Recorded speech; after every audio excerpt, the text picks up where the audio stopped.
திராவிடன்னு சொல்லிட்டு நம்மக்கிட்ட நம்ம தலைமையில் தமிழர்களோட தலைமையில் எப்படியெல்லாம் மசாலா வரிக்கிறாங்கன்னு பாருங்கள். நம்மளோட முப்பாட்டனான சிவனை திராவிடத்துக்குள்ளே சேர்த்து ஒரு ஹிந்து கடவுளாக மாற்றுவாங்க, முருகனையும் மாற்றுவாங்க ஹிந்து கடவுள்னு. ஆனால் முருகனை மாற்ற முடியாது, ஏன்னா தமிழ் கடவுள்னு கேட்ட.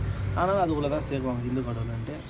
முருகர் இன்னும் நிறைய தெய்வத்தை சொல்லலாம். முனீஸ்வரன் எங்கேயோ எல்லாருமே எவ்வளோ பேர் இருக்கிறாங்களோ அவ்வளோ பேரை சொல்கிறதுக்கு ஆகாது, அவ்வளோ தெய்வம் இருக்கிறாங்க. பெண் தெய்வம் வழிபாடு கூட சரி, பெண் தெய்வத்துக்கு முதல்ல ஒரு முக்கியத்துவம் கொடுத்து பெண்ணுக்கு ஒரு தெய்வமாக்கி வச்சுக்கிறது நம்மளோட தமிழ் சமூகம் மட்டும்தான். மீது எந்த சமூகத்துலேயும் பெண் தெய்வத்துக்கு இவ்வளோ பெரிய மதிப்பு கொடுக்கணும் கிட்ட கொடுக்க மாட்டாங்க. ஆனால் நம்மளோட தமிழ் சமூகம் வந்துட்டு மிகப்பெரிய ஒரு மதிப்பு கொடுத்து நம்ம ஒரு மிகப்பெரிய ஒரு மரியாதையோடு தூக்கி அவ்வளோ மேலே வச்சுருக்கோம். நெக்ஸ்ட்டு வந்துட்டு கோயிலோட கட்டுமானங்கள்லாம் ஆர்கிடெக்சர்லாம் கட்டியிருப்பாங்க, அந்த அளவுக்கு அற்புதமாக இருக்கும்.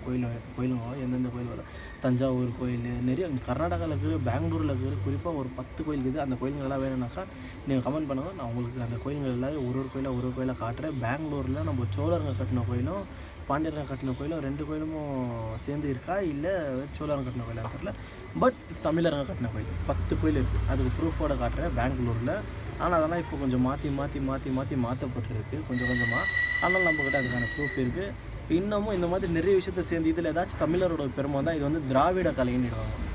அதுவே இது பிற மொழியாரங்களது ஏதாச்சும் வேலையாக இருந்திருந்தாக்கா அவங்க மொழிபெயர்க்க சொல்லி அது அவங்களுக்கான ஒரு மொழியோட இது இவங்க தான் கட்டினாங்க, கன்னடர் தான் கட்டினாங்க, தெலுங்கர் தான் கட்டினாங்க, இவங்களுக்கான ஒரு இதாக மாற்றினாங்க, மலையாளி தான் கட்டினாங்க. ஆனால் தமிழர்களோட கட்டுமானத்துக்கு மட்டும் என்ன சொல்லுவாங்கனாக்கா, தமிழோட ஆர்கிடெக்சருக்கு மட்டும் இது தமிழர்களது கிடையாது, இது வந்துட்டு திராவிட கலைன்னுடுவாங்க. இது தமிழ்நாட்டில் மட்டும் பேசக்கூடிய விஷயம் கிடையாது. எங்கே போனாலும் சரி ஏதாச்சும் ஒரு பிரபலமான ஒரு விஷயம் தமிழர்கள் பண்ணியிருந்தாங்கன்னா அது திராவிட கலைன்னு இருக்குது. இதை உங்களுக்கு ப்ரூஃபோட காட்டினா எல்லாத்தையும் நான் நெக்ஸ்ட் வீடியோவில் காட்டுறேன். தமிழர்கள் தலையில் எப்படியெல்லாம் மசாலா இருக்கணும். நானும் தமிழ் இப்போ தான் கொஞ்சமாக தூய தமிழை பேச வந்து இப்போ தான் கொஞ்சம் பண்ணிக்கிட்டு இருக்கேன். இன்னும் கொஞ்சம் போக நம்ம சேனலில் இன்னும் கொஞ்சம் வீடியோஸ் வர சுத்தமாக கொஞ்சம் தமிழில் பேச ஸ்டார்ட் பண்ணுவோம். ஃபுல்லாக தமிழில் பேசுவோம், தமிழை வளர்வோம். நம்மெல்லாம் தமிழை விடுறனால தான் தமிழ் இன்றைக்கி செதிஞ்சு போக பார்க்குது. நம்மளே பேசி வளருவோம். நிறைய பேர்கிட்ட வீட்டில் எல்லா இடத்துலையும் இங்கிலீஷை பேசுகிறத ஸ்டாப் பண்ணுவோம்.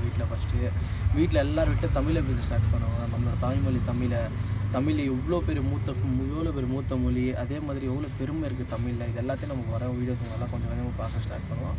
Okay guys.